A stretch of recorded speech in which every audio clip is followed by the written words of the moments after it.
Greetings, friends. It is I, Reformed Stoic, back with another video, here to wish you a Merry Christmas. And what the heck, Happy Holidays as well. Kwanzaa, Hanukkah, whatever else is going on, man. What do the pagans do? Like the winter solstice, the strong winter solstice. It's so strong. Woden lifts up the sun. Anyway,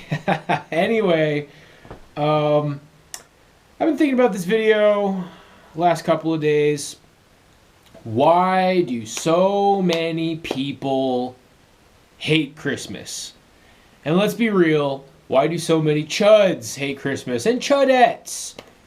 I really think a lot of people, probably for a very long time in their adult life, have not liked Christmas at all. And to an extent, maybe the entire holidays. Now, I will tell you that this year has really been okay for me.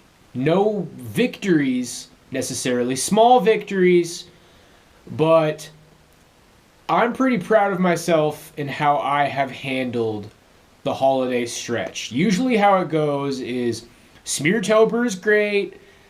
That's the only time I watch horror movies. I used to be like a horror fanatic in my teens, in my early 20s. I made a point, first time I went to college in my early 20s, to like look up all the most disturbing horror movies and watch them all the time, all throughout the year. And eventually I was like, that's weird. I don't know why I was like that.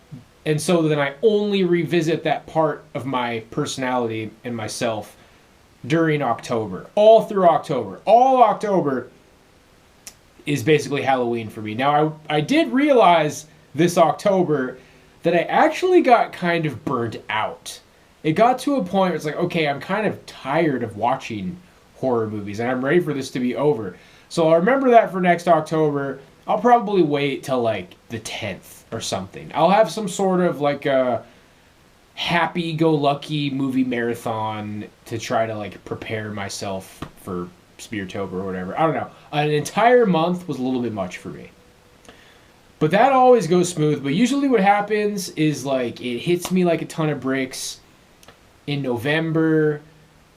It's like, I enjoy Smeartober and then that's over all of a sudden. And then you start hearing about family stuff and then like kind of the winter blues start to sink in. And maybe Thanksgiving. I had a couple of Thanksgivings in Vegas where I would make a huge Thanksgiving dinner for myself. Green beans and a big turkey and all the sides and everything. It would take all day, and then I would eat, I would either like eat a couple of times and then have like way too many leftovers and dishes, or I would basically eat until I got sick. I would just like cook all day long and then eat way too much and still have way too many leftovers. So I stopped doing that. And this Thanksgiving, I just made something really good. I just made like a big, awesome chicken pesto sandwich with tomatoes and mozzarella cheese and Parmesan cheese and the olive oil and the pesto, and it was great. And it was a decent time. So actually, Thanksgiving was decent this year. November was decent. So then December is like the boss of the holiday gauntlet. And for most people, it really starts sinking in that you're not where you want to be in life and that you're alone, basically, is what it usually boils down to. And I would say that nobody is immune to it. Now, like I said, 2025, now that it's coming to a conclusion and we're heading into 2026, I will say, like, I've seen a lot of small victories in my life this year, a lot of progress. And I'm not feeling like wonderful right now. Like today I was just kind of bored. Here's my first point about why Christmas kind of sucks. Everything's closed. If you think you're going to cope by like, hey man, I'll go to the gym. The gym will probably be empty. Nope, gym's closed. I'll go out to eat. Restaurants are closed. Everything is closed. Because everybody's with their family. Why don't you go spend some time with the family? Because you can't. Because you're not spending time with anybody. And then those of you who are spending time with your family, that's a whole nother side of like people hating the holidays. I don't even try. There's, family I theoretically could have gone and visited, and I didn't. But, man, there was a news article going around on Thanksgiving that like some chud like burnt his family's house down on Thanksgiving because they got into some sort of an argument. Yikes! Yeah, it's hard out there, guys. But everything is closed, so you basically are forced to be in your home and endure. Man, I just watched The Dark Knight Rises again. I kind of feel like Christmas Eve and Christmas is kind of like being in that hole that Batman was in, dude. And you just have to like climb out of it by being positive the whole time. But what I really wanted to do in this video, guys, because you've probably been able to predict everything that I've said thus far, is talk a little bit about my past experiences with Christmas, all the way back to the beginning. Kind of like a Reformed Stoic Christmas special. Because when you try to really dig at why Christmas sucks so much in your adult years, it's because when you were a kid, Christmas was the best. Halloween's great. You dress up. We had a Halloween party at my house when I was in like 8th grade, and we did bobbing for apples, and we watched horror movies on TV. Oh my gosh, man. Part of me really misses cable TV. And I could very easily like get cable TV, and I'll probably be like, okay, like there's nothing really to miss at this point. But man, some of my best nostalgic memories is you turn on like, what is it, like AMC or the USA channel or TNT, and there's just always particular movies that are being played around Halloween, like most of through October. That's kind of what I'm trying to like recreate. You got like your Jason, Friday the 13th marathons. Silver Bullet would usually be on. That's probably the best werewolf movie. But yeah, I remember like when I was in like 7th grade, we had a Halloween party at my house, and we did bobbing for apples, and we had candy, and we're all in our costumes, and we watched some Friday the 13th movies. Wholesome. Halloween's great as a kid. Thanksgiving's great as a kid. For me, my parents had a lot of friends. And they would throw like, a decent amount of parties for like holiday events. Man, what my parents really did was New Year's parties. Oh my gosh. Maybe I'll hit you guys with a New Year's video, and we'll talk about the New Year's parties that my parents threw. But very similar to New Year's, Thanksgiving would really kind of be my parents' thing. We'd have their friends there, and I was just ready to eat.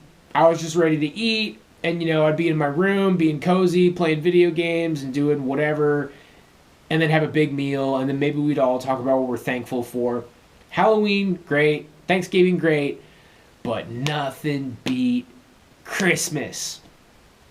And for my family, all the way back as far as I can remember, Santa Claus is coming to town. Santa Claus is coming to town. Santa Claus is coming to town. Dude, Neil Diamond Christmas album.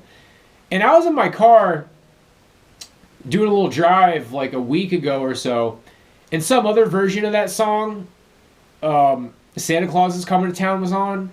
Dude, Neil Diamond mogs it. Like, I really realized it's like, the arrangements that Neil Diamond does for his Christmas album, there's just not really that much that tops it. There was another one that my mom was telling me about. It had like, good news, an angel brings good news. I think that was an original song on it. I can't remember the girl's name. But there was these Christmas albums that, like, as far back as I can remember, we always played around Christmas. And we would usually, it would be a family tradition that we would drive around and go look at Christmas lights on people's houses. In Kodiak, there would be a Christmas light boat parade.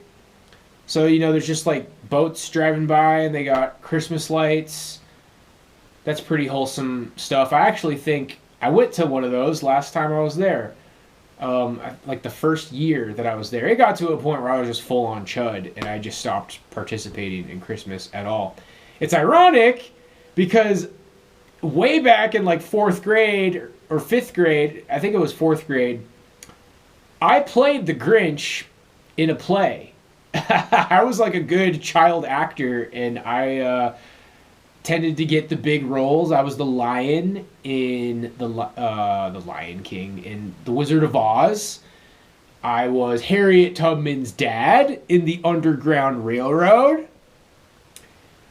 And I was the Grinch in The Grinch. Now, what was funny about that is I really didn't have, like, many lines. There were some lines. It's just like if you watch the original Grinch cartoon movie, like, there's the narrator, and all the other students were, like, reading different parts of the narration, or they had memorized different parts of the narration. Really, it was harder to do that. Like, I got the easy part where I dress up all ridiculous like the Grinch and act stuff out, and then I have, like, a couple of lines. But I just think that's funny because I kind of grew up to be the Grinch, arguably. But yeah, when you're a kid, I mean, let's be real. It's the gifts. It's about the presents. Gifts, gifts, gifts, gifts, gifts, gifts, gifts. It's like Jim Carrey's Grinch. It's really about the presents. That's the time of the year that you're going to get whatever the thing, you try to get whatever the thing is. And look, like, when I go really far back, sometimes Christmas was a little bit tight. I had to learn from a young age that I wasn't going to get as much stuff as other people. Like, I've talked on my channel about this gamer friend I had growing up. He had, like, every system. And, you know, I would be very grateful as a kid. Like, I remember the Christmas that I got the Super Nintendo. The first video game system we ever had was like a crappy regular Nintendo NES, and it had a decent little collection of games with it. You know, I had a couple of Ninja Turtles games. We had Mission Impossible, which I had no idea how to play. We had Jaws, Super Mario, or Mario 1, and then Mario 3. Didn't have Mario 2. My neighbor across the street had Mario 2. That's the one that's based off of Doki Doki Panic. But, you know, the number 3, where he has the fox tail instead of the cape. So my first system ever, and, you know, other stuff was already out at that point. But when I got the Nintendo 64, it was relatively new. But I'm just saying, like, some people look at my family, like, as a rich family now. And I don't think that was ever the case. You know, we were upper middle class. But we come from humble beginnings. You know, when I was a baby, we lived in a trailer. We ended up living in a trailer on some property that had an addition built onto it, which was ultimately like it was a fine spot. But I was thinking today about when we moved into our log house, which was the house that I lived in from like 3rd grade up through high school until, you know, like I was 20 or 21 when they built a new house. I remember when we were first moving into that house and I was just thinking, like, holy shit, like, this is going to be awesome living in this house. Because I come from humble beginnings. I come from humble Christmases. I'd want, like, you know, this big fancy Godzilla toy that I saw in a catalog that was electronic and made noises. And I'd get, like, a lesser Godzilla toy that didn't have batteries and wasn't electronic and was probably used, but you know what? I loved it. I got the Super Nintendo when my friend already had the PlayStation and the Nintendo 64, and I loved it. And then I got the Nintendo 64, and I didn't have as many games. I remember one Christmas when I was asking for an iPod, and I got a little rinky-dink MP3 player, kind of like this one. And it's weird, like, I really loved having this. I thought I was like a genius for having this a couple of years ago. It's like, man, I love these like little tiny MP3 players that, you know, you might have to like change what music is on it, but I really appreciated having this for a while. And then I got iTunes on my phone. It's like, okay, well now I can just pull up anything on my phone, and it's kind of pointless. But you know, I have it just in case. But yeah, one Christmas I wanted the iPod, and I got something like this that, you know, you could only fit like maybe 100 songs on it or whatever. And I remember taking a deep breath on Christmas morning and be like, you know what? Thank you, Mom and Dad. This is good. This is fine. And I really appreciated it. And what happened down the line, guys, is like, there's this one Christmas where like I got a PlayStation 2 and I didn't even ask for it. I would say that like I witnessed my family, specifically me, my sister's 6 years younger than me, so her earlier memories are going to be a little bit ritzier than mine. I remember living in the trailer. I remember the lighter Christmases. But it got to a point where it's like, yeah, I got the PlayStation 2, and it was a complete surprise. I didn't even ask for it. And it's just funny, like, I can't think of that many, like, serious games that I've even beat on PS2. I was kind of halfway in, halfway out as a gamer. I really think I was a Nintendo kid because my mom didn't like violent video games. I wasn't allowed to play rated T games because my mom was secretly watching while me and my friends were playing the Star Wars game for PS1, Star Wars Episode 1, and you can just, like, kill the people in the town for some reason. On Tatooine, you can just, like, kill everybody. So we were just, like, going on a killing spree in the town for fun. And then I turned around and my mom was like, what is this game? And she looked at it and it said, rated T for teen. And I was like, not allowed to play rated T games anymore, dude. So, as a result, you know, when it got to the generation that was like PS2, GameCube, Xbox, I really liked the GameCube because PS2 and Xbox is a lot of like shoot 'em up shooter games, and I wasn't even allowed to play that shit. I did when I went over to my friends' houses, but that's just what it was. So I definitely became kind of a Nintendo guy, and that was kind of the games that I would play and beat. But I played a lot of like waste your life simulator games like the Chow Garden and Sonic Adventure 2 Battle for GameCube, Animal Crossing. I dumped an embarrassing amount of hours into that. Sims 2, me and my sister both played that. A lot of just like Second life simulator games that probably a lot of people who grew up to be losers just like, hey man, did you play those kind of games? Yeah, you did, huh, buddy? Maybe you should have put some hours in real life instead of those games. But anyway, that Christmas was definitely a turning point where it's like, wow, man, I used to not get what I asked for, or my parents would try to get me something close. One year I asked for one of the bells on Santa's sleigh. I asked for one of the bells on Santa's sleigh because of some book that we read in elementary school. And Santa left this like brass bell that I'm sure it was probably really easy for my parents to get. But I just loved it. I was just so like, wow, I got one of Santa's bells from his sleigh. And the more I think about it, it's like, bro, imagine, because it was like long, it had a long handle. It's like, I don't know, dude. I was a little kid and I loved it. That was one of the things I wanted to talk about in this video is I believed in Santa Claus a little bit longer than some of the other kids. Like, he's real. He's fucking real, dude. Well, you know I'm a flat earther, right? I mean, that's the other thing. Is he's real. He's really real. No, I remember for a couple of summers I went to Rhode Island with my gamer friend who I talk about. We were childhood friends. Him and his mom, we traveled to Rhode Island and my parents didn't go. And, him and his friend over there, we must have been, gosh, like second grade or third grade. It's a little bit embarrassing. It's like, it wasn't fourth grade. No, but we were into Pokemon. We were really into Pokemon. So it was like second, third grade. And they knew that Santa Claus wasn't real, and I still believed in Santa Claus. So they're like making fun of me, like, it's not Santa Claus, like, it's your parents. Your parents are pretending to be Santa. It's like, no, he comes down the chimney. He lands on the roof and he comes down the chimney. You're mean.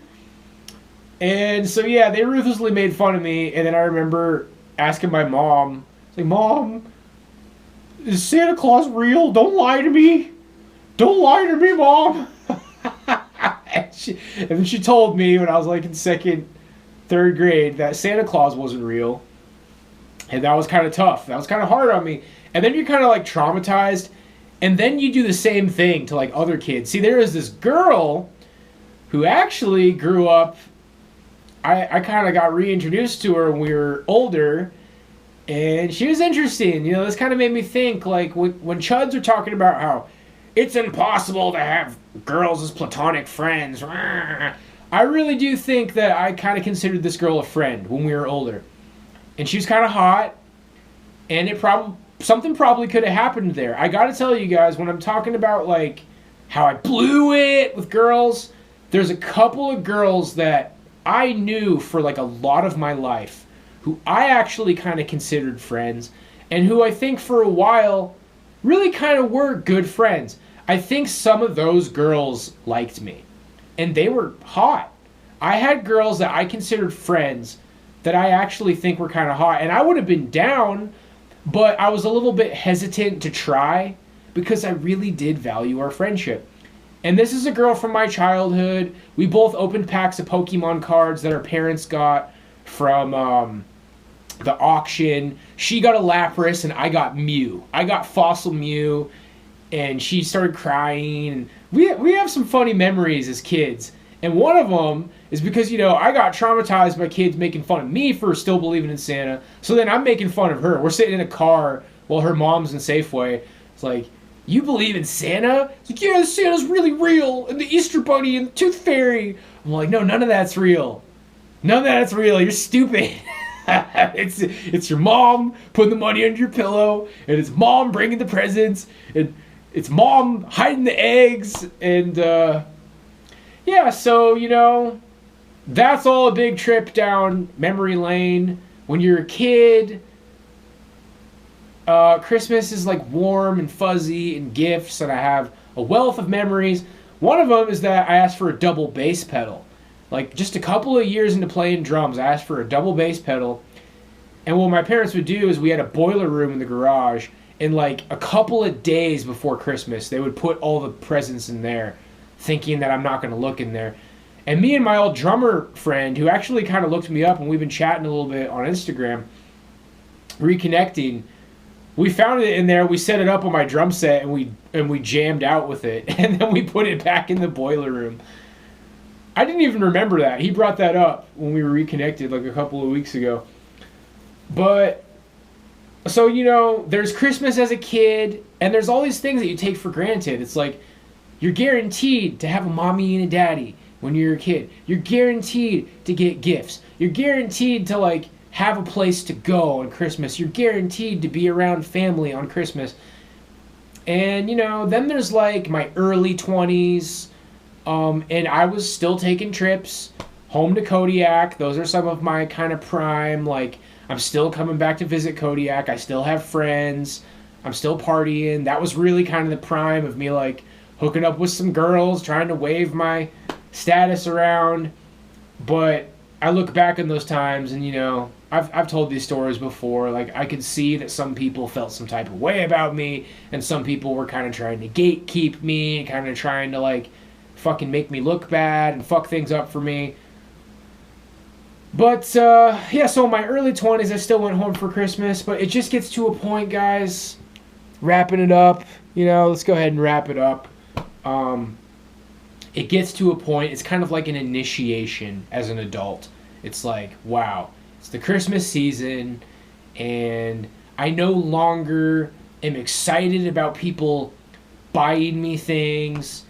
You know, my mom kind of gets like this weird. She goes into this weird like, what's the word? I don't want to say like rage tantrum. It's like this thing where she like freaks out and like gets me something just kind of silly, and then like has trouble like ordering it to the house or whatever, and it's just like, you didn't need to get me anything. It's like my parents are trying to make me happy on Christmas, and it's to a point where there's not really anything you can do.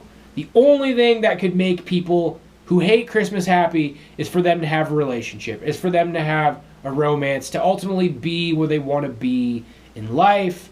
You look back on your childhood and you realize it's like this initiation. It's like, wow, man, like my parents created this warm little bubble for me every Christmas, and then you grow up and you're supposed to be an adult, and then that's gone, and then you see it for what it is. It's like this consumerist holiday where kids are all excited. There's literal lies tied up into it about Santa Claus, which is kind of strange. I think maybe like if I ever have a kid, I'll have one Christmas where they believe in Santa Claus, and the very next year it's like, you know what, son? Santa Claus is a lie.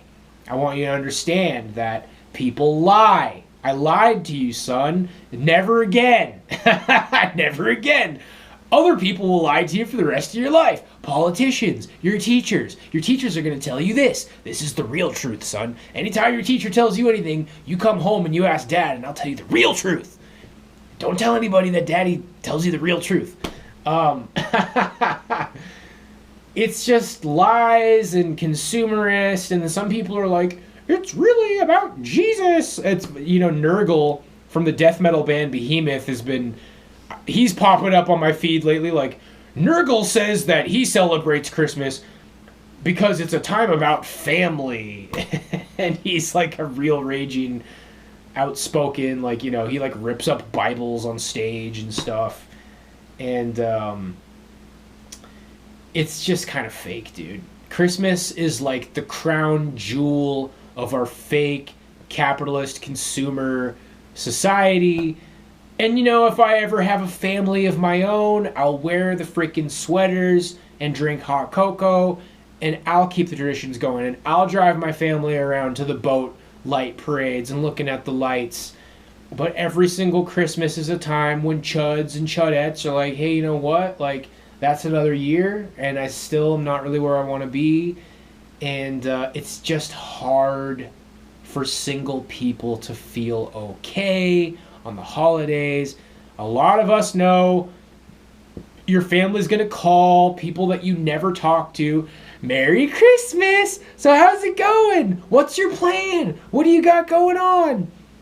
And I got to tell you, last year, I didn't even really try very hard to like do good. I gotta say, like, some of the arguments I got in last Christmas, like, oh my gosh, dude, one of the older people in my family who's maybe not going to be around that much longer, to be honest with you, I really blew it with her. I was really kind of just dumping about negative stuff, and it can be really hard. But even when you are trying, when you're trying to cover up the lack and the emptiness in your life, sometimes people aren't really like good at handling it or dealing with it, or they keep digging. Like, you're kind of trying to be like, oh, I got some things going on, some sticks in the fire. Like, well, what do you got going on? Oh, well, just, no, I don't know. Tell me about it, sweetheart. Tell me what's going on. Like, I just started a new file on Final Fantasy VII. Aren't you seeing anybody? Shouldn't you be dating? Like, why don't you have any kids? What am I going to get grandkids? And what am I going to get nieces and nephews? Like, look, Grandma, stop ragging me. It's hard, guys. And as I discussed on stream today, something happened. A Christmas miracle happened for me yesterday that really lifted up my spirits. I went in to where the freaking punching machine is. I winded up all of my Christmas chud rage, and I was like, I hate Christmas, blammy! And I hit an 865 on that sucker, dude.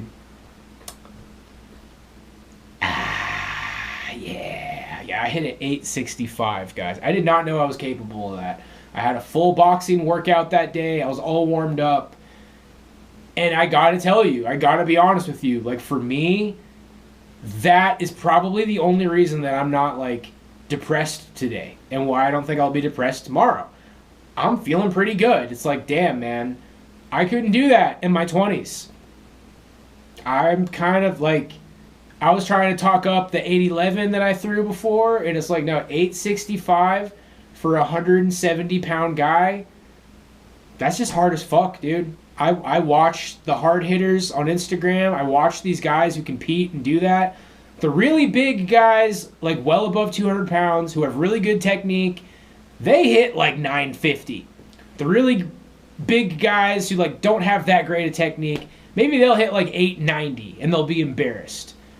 But basically, guys, like all the guys under 200 pounds, you know, you got your guys that are like a couple, maybe a weight class or two bigger than me, 185ers, 6'2", 185, 190, the lanky looking guys who you know hit hard, they hit like 890, maybe the low 900s. For me to be 170 and hit an 865 is pretty damn good, dude. So add it to the list, bro. Bragging about my IQ, bragging about the blammy, bragging about the drums. It's just another thing, dude. It's just another thing to brag about that doesn't really matter and doesn't make me money. Merry Christmas, you freaking chuddies. I hope you guys are doing okay, and I hope you enjoyed this video, and I hope Santa Claus leaves a little bit of magic in your stocking this Christmas. God bless you guys. I'll see you for the next one. Peace out.